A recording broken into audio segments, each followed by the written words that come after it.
Music by Anu recording studio. तोहर काना के बाली बड़ा झूलल बुझाई छ। तोहर काना के बाली बड़ा झूलल बुझाई छ। कैसे तोहरा फहराले बुझाई छ। तोहर काना के बाली बड़ा झूलल बुझाई छ। तोहर काना के बाली बड़ा झूलल बुझाई छ।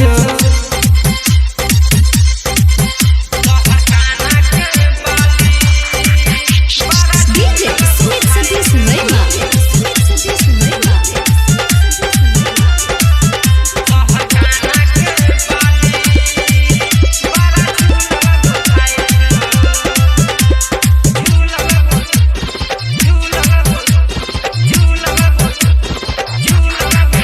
चले छोटे तू छौरी अब भेला जवान कहे कते छौरा के करलही नेवान।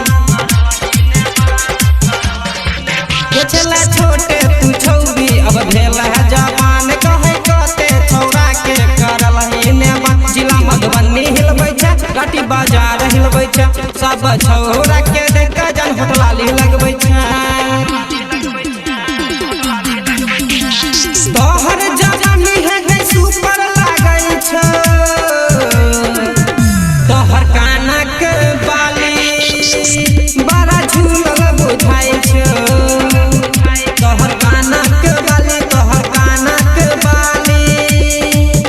बड़ा झूलल बुझाई छ।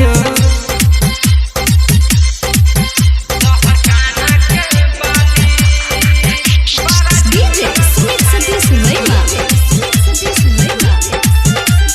अनु रिकॉर्डिंग स्टूडियो।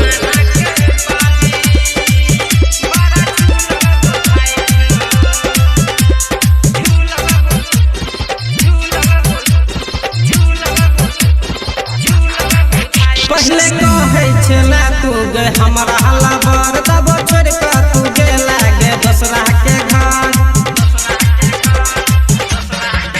पहले कहे छला तू गे हमरा लबर, तब छोड़ के तू गेला गे दूसरा के घर। माटी चौधरी पत्ते बान कहे चौधरी गेस के बात मान। अब नहीं जीतो तोरा बिन सुन ले गई हमर जान। राइटर